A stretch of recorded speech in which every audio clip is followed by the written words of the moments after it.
le mal sécuritaire continue à ronger mon pays.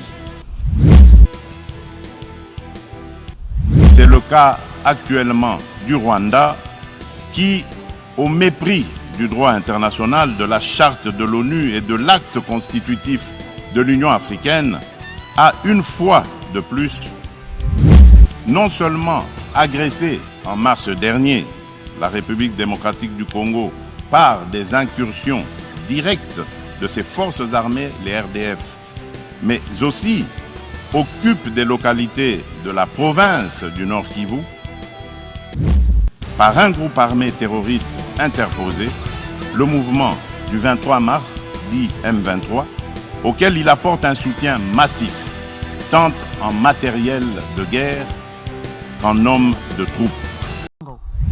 I request protocol to escort His Excellency.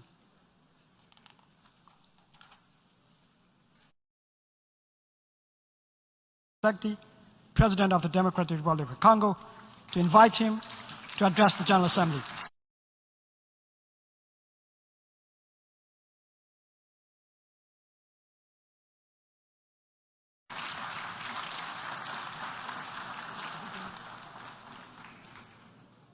Monsieur le Président de l'Assemblée générale des Nations unies, Monsieur le Secrétaire général des Nations unies, Mesdames et Messieurs les chefs d'État et de gouvernement, Mesdames et Messieurs les chefs de délégation, c'est pour moi un grand honneur et un réel plaisir de prendre la parole du haut de cette tribune pour faire entendre la voix de mon pays, la République démocratique du Congo, sur les principales questions qui préoccupent au plus haut point la communauté internationale actuellement. Monsieur le Président, je voudrais néanmoins, avant toute chose, vous féliciter pour votre élection à la présidence de la 77e session ordinaire de l'Assemblée générale des Nations unies. Je suis convaincu que vous donnerez le meilleur de vous-même pour la réussite de cette session et vous garantis tout le soutien de mon pays. Monsieur le Président, les défis majeurs auxquels l'humanité fait face actuellement sont les suivants. La sécurité et la paix pour tous, la maîtrise des changements climatiques, la relance de l'économie mondiale après la Covid-19, la lutte contre la pauvreté et la promotion du bien-être collectif. Ces principaux défis sont complexes et intimement enchevêtrés. Conscient de cette réalité, je salue le choix judicieux et la pertinence du thème central de ces assises, à savoir un tournant décisif des solutions transformatrices face à des défis intriqués. À l'évidence, le relèvement de ces défis exige plus de contenu. Le maintien de la paix et la sécurité internationale constituent le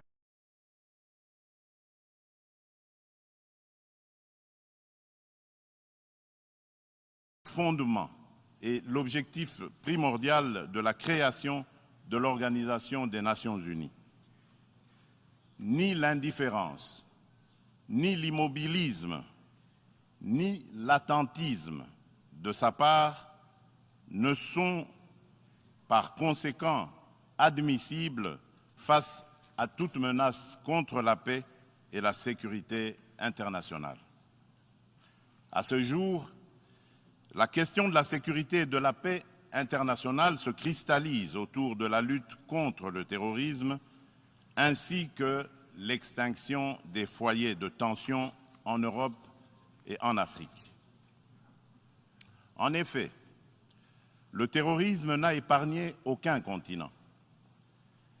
Après l'Asie, l'Europe occidentale, l'Amérique du Nord, il se métastase en Afrique, où il a allumé le feu à plusieurs endroits et notre continent en paye un lourd tribut.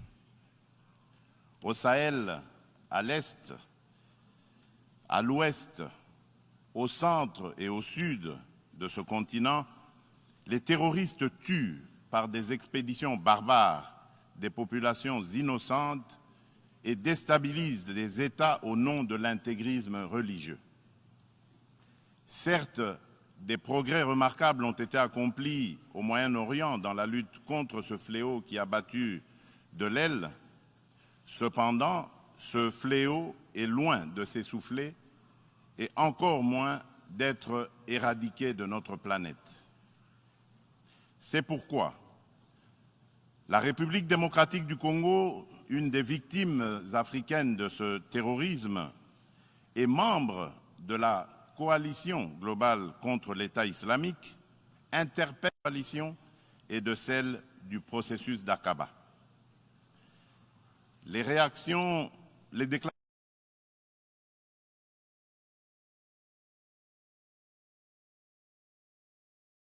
d'intention et les proclamations de foi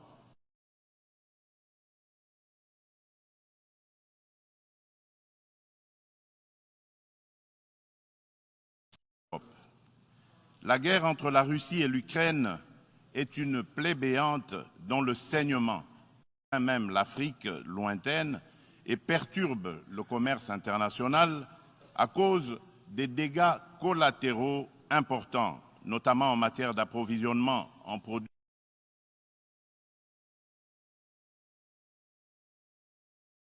céréaliers et énergétiques d'origine ukrainienne et russe, nécessaires à l'alimentation des populations ainsi qu'au fonctionnement des économies des pays importateurs. Il est impératif que les Nations unies interviennent avec diligence et plus de fermeté pour éteindre ce brasier et ce, dans le respect absolu des règles du droit international. La République démocratique du Congo souscrit à la position de l'Union africaine et appelle toutes les parties au conflit à suivre la voie du dialogue et du droit préconisée par l'Afrique qui a par ailleurs l'expérience de gestion des crises sécuritaires provoquées par des groupes armés dans certains de ces États. À ce sujet, les Nations unies savent que mon pays, la République démocratique du Congo, est victime d'une crise sécuritaire aiguë qui dure depuis plus de 20 ans à l'est de son territoire national. Tout observateur honnête et de bonne foi reconnaît que cette crise est causée principalement par les convoitises que suscitent ces fabuleuses richesses naturelles et les ambitions de puissance de certains de ses voisins. Le peuple congolais reconnaît l'implication des nations et des partenaires extérieurs bilatéraux de la République démocratique du Congo pour juguler cette crise récurrente.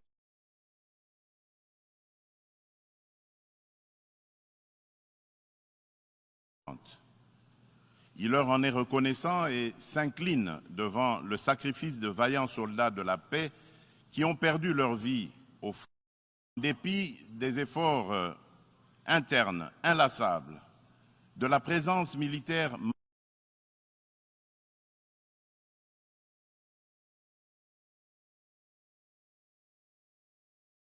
massive de l'ONU au Congo et de son soutien diplomatique pendant 23 ans, le mal sécuritaire continue à ronger mon pays. Afin d'éradiquer définitivement l'insécurité, restaurer une paix durable et assurer la stabilité à l'est de la République démocratique du Congo, plusieurs accords ont été signés avec les groupes armés et même avec les pays voisins, sous la garantie de la communauté internationale. Des mécanismes nationaux et internationaux ont été créés. Toutes ces perspectives de règlement définitif du conflit n'ont duré que l'espace de quelques mois. Vite, l'architecture s'est fissurée et l'édifice s'est écroulé. Et on recommence toujours avec les mêmes tragédies. Depuis mon élection à la tête dans les provinces congolaises de l'Ituri, du Nord Kivu et du Sud Kivu. M'inscrivant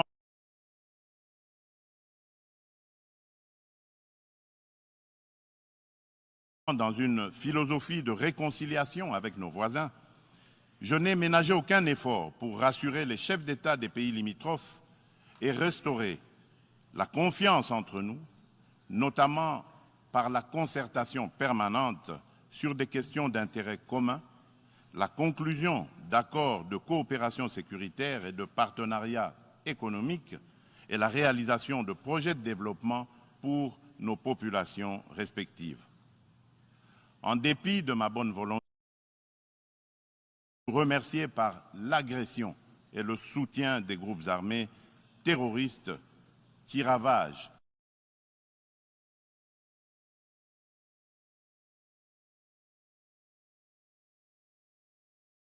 l'Est de la République démocratique du Congo. C'est le cas actuellement du Rwanda qui, au mépris du droit international, de la charte de l'ONU et de l'acte constitutif de l'Union africaine, a une fois de plus non seulement agressé en mars dernier la République démocratique du Congo par des incursions directes de ses forces armées, les RDF, mais aussi occupe des localités de la province du Nord Kivu par un groupe armé terroriste interposé, le mouvement du 23 mars, dit M23, auquel il apporte un soutien massif, tant en matériel de guerre qu'en hommes de troupes. Et comme pour défier la communauté internationale, le M23, avec le soutien de l'armée rwandaise, a même abattu un hélicoptère de la MONUSCO et tué 8 casques bleus, commettant ainsi un crime de guerre. Je dénonce, en ce lieu emblématique de la vie internationale, avec la dernière énergie, cette énième agression dont mon pays est victime de la part de son voisin le Rwanda, sous couvert d'un groupe terroriste dénommé le M23. Monsieur le Président, l'implication du Rwanda et sa responsabilité dans la tragédie que vivent mon pays et mes compatriotes des zones occupées par l'armée rwandaise et ses alliés du M23 ne sont plus discutables, dès lors que plus d'une fois, aussi bien les groupes d'experts dûment mandatés par l'ONU et le mécanisme d'organisation non gouvernementale humanitaire et des droits de l'homme crédibles les ont établis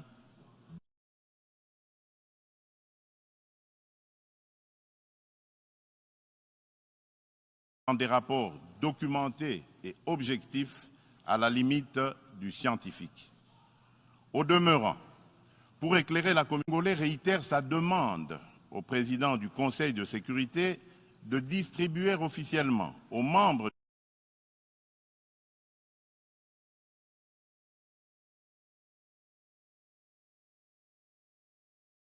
du Conseil le dernier rapport des experts de l'ONU sur la situation sécuritaire à l'est de la République démocratique du Congo et de le faire examiner avec diligence par lui afin d'en tirer toutes les conséquences qui s'imposent sur le plan du droit, de la paix et de la sécurité internationale.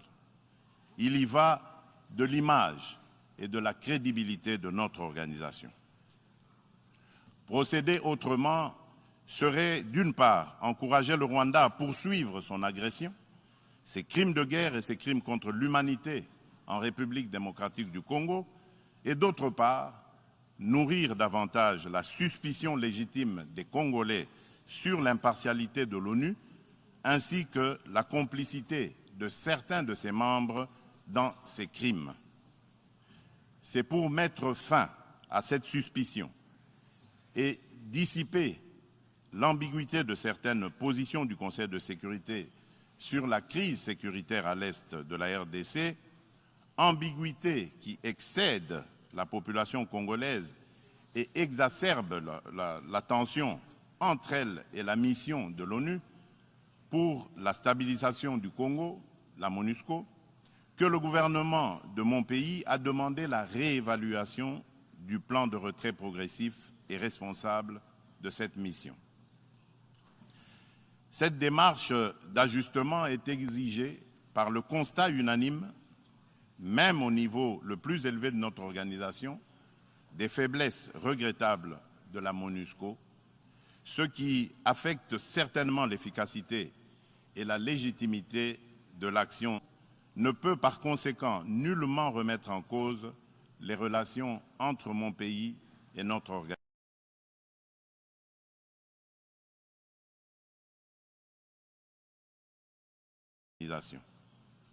Quoi qu'il en soit, je réaffirme haut et fort à cette tribune de la plus haute exigence de défendre toujours, jusqu'au sacrifice suprême, l'intégrité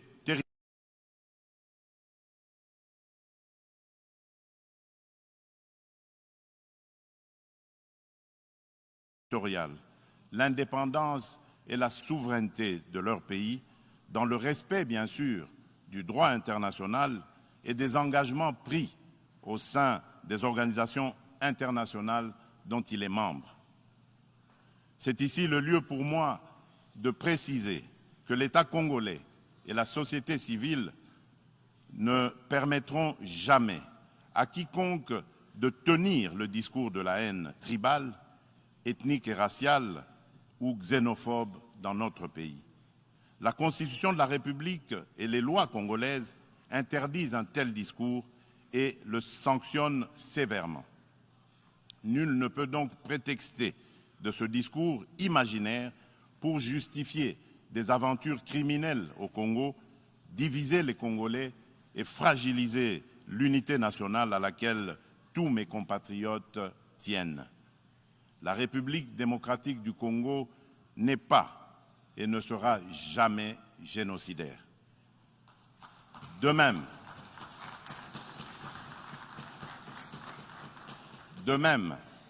je soutiens que la prétendue collaboration que certains officiels congolais entretiendraient avec les opposants rwandais des forces démocratiques pour la libération du Rwanda, les FDLR, dont se servent les dirigeants rwandais pour justifier les agressions répétées de la RDC, est un alibi qui n'est corroboré par aucun fait à néant par les forces armées de la République démocratique du Congo, les FARDC, en étroite collaboration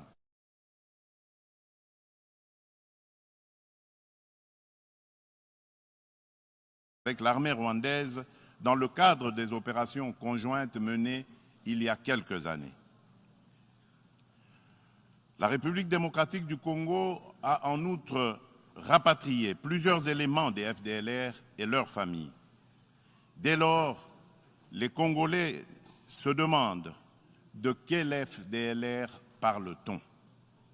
Quel est le mètre carré du territoire rwandais occupé par ces fantomatiques FDLR? À quel lieu précis du sol rwandais a-t-on jamais vu un jour un soldat congolais? Quoi qu'il en soit, la République démocratique du Congo reste disponible pour toute action répressive contre tout groupe armé qui tenterait de troubler la paix et la sécurité dans un pays voisin et dans la région des Grands Lacs. Monsieur le Président, le peuple congolais demande aux Nations unies, à l'Union africaine, aux communautés régionales africaines et aux partenaires de la République démocratique du Congo de ne plus se fier aux dénégations éhontées des autorités rwandaises et de contribuer plutôt au rétablissement de la sécurité, à la construction d'une paix durable et à la création de conditions nécessaires à une coopération fructueuse dans la région des Grands Lacs et pour le bien de tous. À cet effet, il est nécessaire de voir ceci. 1. Rendre effectif le retrait immédiat du M23 des localités occupées, le retour des déplacés congolais de ces localités à leur domicile et la cessation sans condition du soutien de l'armée rwandaise à ce groupe terroriste, selon l'esprit et la lettre de la feuille de déclaration successive du Conseil de sécurité de l'ONU, du Conseil de paix et de sécurité de l'Union africaine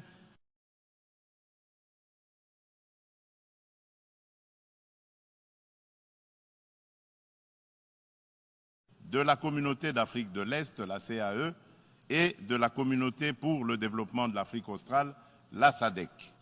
2. Multiplier les pressions sur le Rwanda et le M23, dont les dirigeants sont du reste sous sanction de l'ONU, et montrer plus de fermeté à leur égard pour qu'ils respectent les positions prises par les organisations internationales précitées. 3. Appuyer la poursuite du processus de paix de Nairobi, les discussions de Luanda entre la République démocratique du Congo et le Rwanda et le déploiement de la force régionale de l'Afrique de l'Est, dont le statut et les règles d'engagement viennent d'être signés le 8 septembre dernier à Kinshasa, successivement par le gouvernement congolais et le secrétariat général de la CAE, d'une part, et d'autre part, par les FARDC et le commandement de cette force régionale. 4. Encourager le président honoraire du Kenya, le président Uhuru Kenyatta, et le président de l'Angola, de la République d'Angola, João Lourenço, médiateur de la CAE et de l'Union africaine dans la crise sécuritaire en République démocratique du Congo, à poursuivre leurs bons offices. 5. Lever tout obstacle à la restructuration par la République démocratique du Congo de ses forces armées et de défense, à la montée en puissance de celles-ci pour mieux remplir ses missions régaliennes, notamment par la levée pure et simple de toutes les mesures restrictives de l'acquisition d'équipements militaires, quelle qu'en soit la forme édictée par le Conseil de sécurité de l'ONU. La réalisation des actions préconisées ci-dessus garantira sans doute le peuple congolais de la certitude d'un règlement de la crise et facilitera un dialogue constructif entre toutes les parties concernées quant à ce. Monsieur le Président, nous, peuple congolais, sommes décidés cette fois-ci à mettre définitivement de casser à jamais le cycle infernal de la violence à l'est de la République démocratique du Congo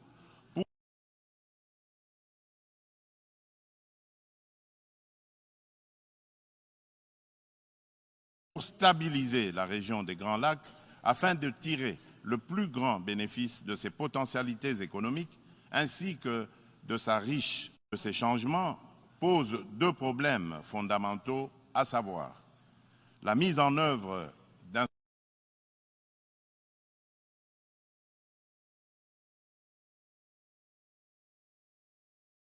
instrument juridique et financier issu de négociations internationales, en particulier dans le cadre des différentes conférences des parties à l'accord des Nations Unies sur le climat, la COP, et la transition énergétique. Il est temps, d'une part, de mettre fin à l'exécution sélective des engagements souscrits par les pollueurs et d'autre part, de compenser au nom de la justice climatique les efforts fournis par les pays moins pollueurs, dont ceux de l'Afrique, pour préserver l'environnement dans l'intérêt de toute notre planète.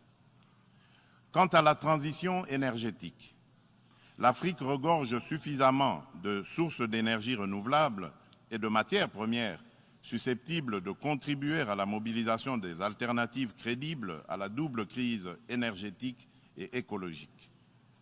De ce point de vue, il est important de relever que la République démocratique du Congo compte parmi les principaux producteurs de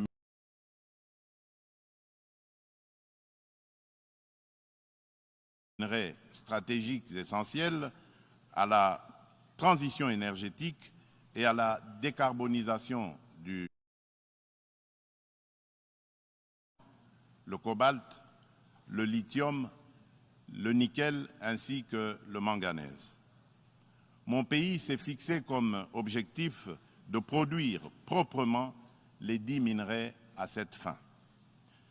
C'est dans cette perspective que la République de Zambie et la République démocratique du Congo ont signé le 29 avril de cette année un accord relatif à la mise en place d'une chaîne de valeur dans le secteur de batteries électriques et des énergies propres.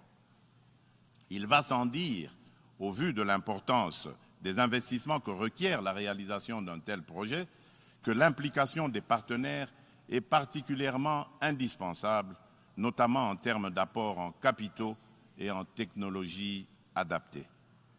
En outre, afin de soutenir le programme de transformation verte des économies sur le continent africain et de rencontrer la demande d'énergie croissante dans le monde, l'hydroélectricité, le solaire, la géothermie et l'exploitation de ces gisements gaziers.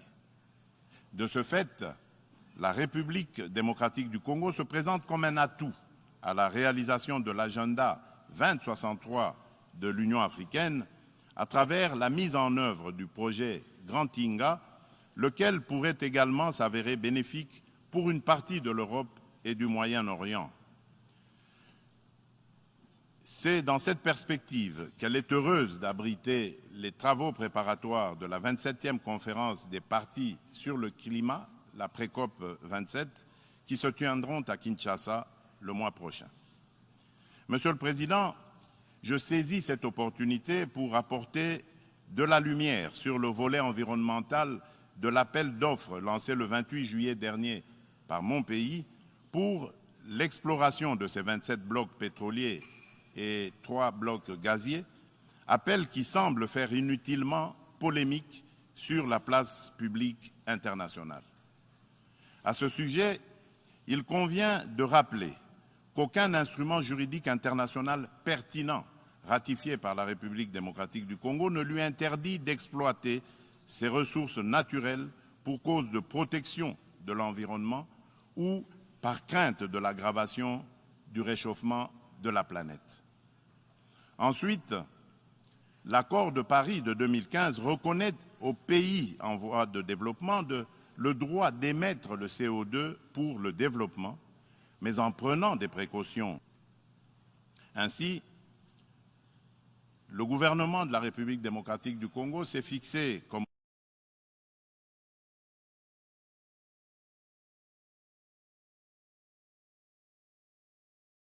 objectif d'exploiter, dans le respect des normes environnementales, les ressources naturelles du pays et de les transformer localement pour leur donner de la valeur ajoutée et booster l'économie nationale, notamment par la création des richesses liquides et des emplois afin d'adopter et prises pour éviter des impacts négatifs sur l'environnement.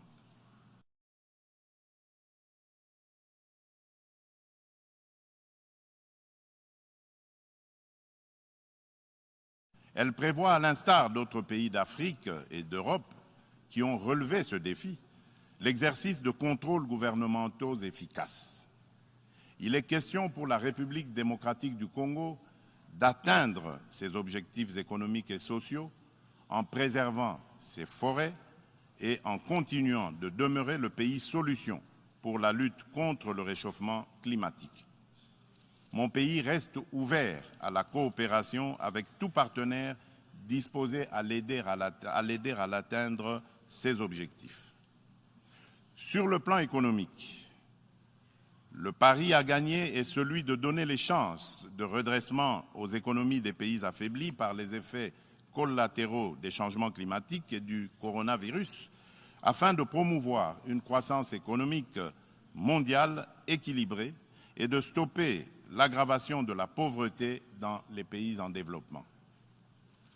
Nous ne pouvons pas relever ce défi sans des efforts internes de bonne gouvernance au niveau national, ni investissement productif des richesses, ni transfert réel des ressources financières suffisantes à ceux qui en ont besoin. C'est pourquoi la République démocratique du Congo plaide pour la concrétisation de la proposition de cession par les pays riches d'un pourcentage de leurs droits de tirage. Conférence de Paris sur la relance des économies post-Covid-19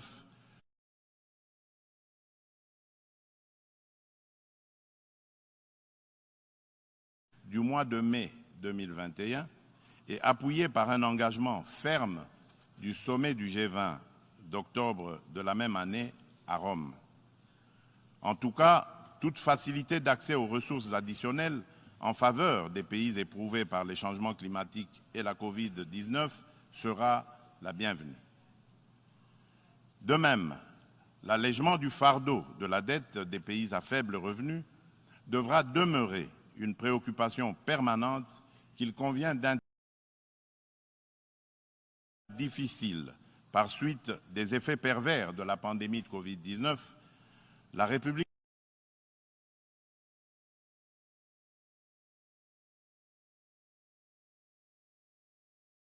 démocratique du Congo a enregistré des progrès remarquables en termes de croissance économique. Le rythme de création de richesses s'est accéléré en 2021 grâce particulièrement au dynamisme du secteur minier dont la croissance de la production est passée de 1% en 2019 à 10,1% en 2021 par suite de la bonne tenue des cours du cuivre et du cobalt sur le marché international. Le taux d'inflation et celui de change du franc congolais sont restés relativement stables. Aussi, le Conseil d'administration du Fonds monétaire international a-t-il conclu favorablement la deuxième revue du programme soutenu par la facilité élargie de crédit. Le Fonds monétaire international a exprimé son satisfecit sur les politiques macroéconomiques prudentes adoptées par le gouvernement de la République démocratique du Congo. Nous poursuivrons inlassablement ces politiques et l'effort d'amélioration du climat des affaires en cours pour promouvoir les investissements privés et les activités économiques en général. Monsieur le Président, la solidarité et la justice dans les relations entre les nations ont toujours été des facteurs de paix et de sécurité mutuelle car elles rapprochent les hommes et créent des liens d'interdépendance entre eux.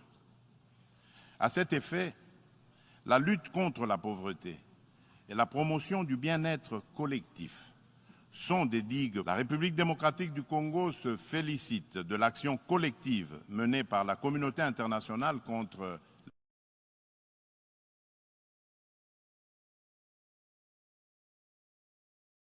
Covid-19 et salue l'initiative des États-Unis d'Amérique, New Feed the Future, pour financer l'agriculture afin de combattre la faim et l'insécurité alimentaire en Afrique par suite de la crise russo-ukrainienne et dont la République démocratique du Congo. Mon pays appelle à de telles actions et initiatives et non seulement contribue à résoudre les problèmes de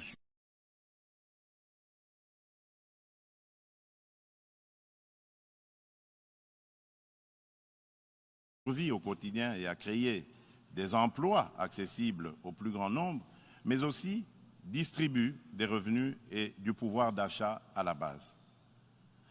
En revanche, au nom de la solidarité et de la justice internationale, nous nous posons des questions sur le maintien des sanctions contre le peuple du Zimbabwe, des sanctions qui, de plus, datent de l'époque du défunt président Robert Mugabe.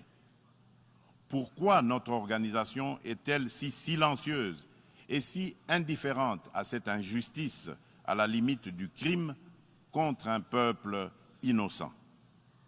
En ma qualité de président en exercice de la Communauté pour le développement de l'Afrique australe, la SADC, je lance un appel pressant aux Nations unies de mettre tout en œuvre pour obtenir la levée immédiate des sanctions contre la République du Zimbabwe et son peuple.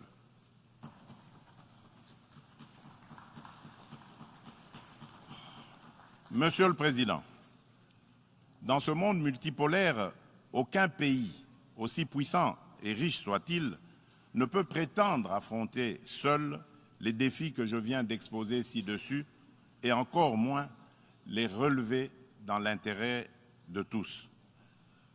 L'importance des enjeux la complexité des problèmes à résoudre et l'ampleur de la tâche exigent une approche multilatérale équitable qui intègre les intérêts d'un chacun et mutualise les énergies de tous dans le respect réciproque. C'est pourquoi la République, l'égalité de traitement et de toutes les parties prenantes, afin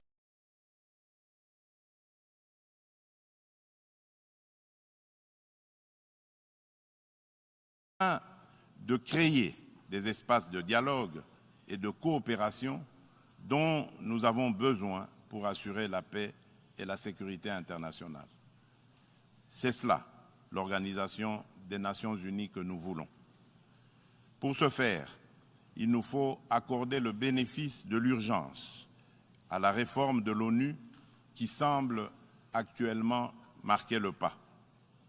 Dans ce cadre, je me fais le devoir d'insister sur la nécessité de satisfaire la revendication légitime et juste de l'Afrique d'être représentée au sein du Conseil de sécurité de l'ONU par 2 sièges supplémentaires dans la catégorie des membres non permanents et par 2 autres dans celle des membres permanents avec les mêmes droits, y compris celui de veto, les mêmes privilèges et obligations que ceux des membres permanents actuels.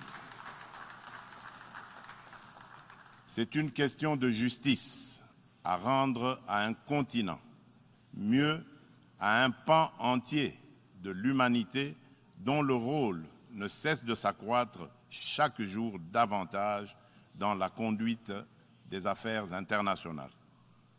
Nous, Africains, y tenons fermement. Monsieur le Président de l'Assemblée générale des Nations unies, Monsieur le Secrétaire général des Nations unies, Mesdames et Messieurs les chefs d'État et de gouvernement, sur la parité hommes-femmes. À ce propos, il y a lieu d'insister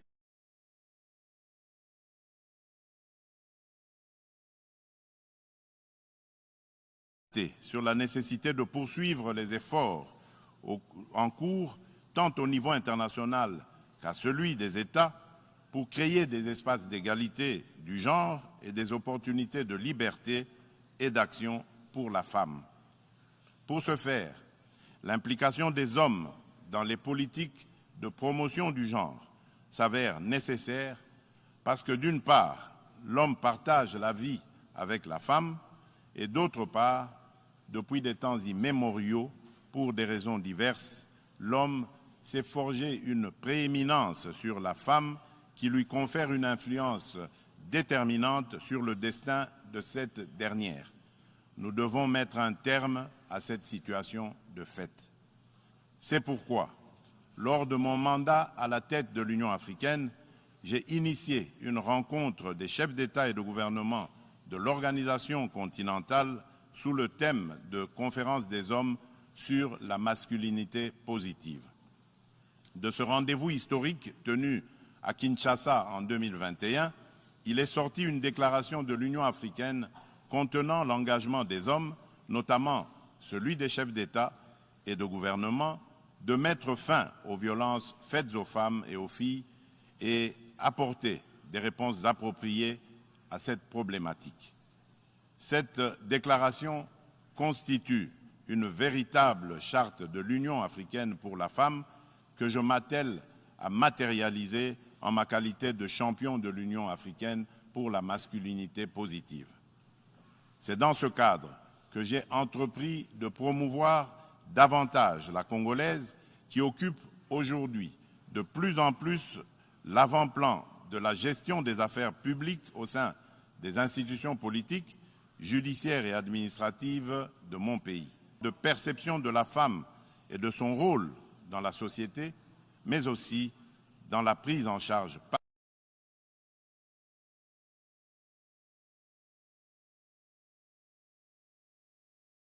la femme elle-même de son destin.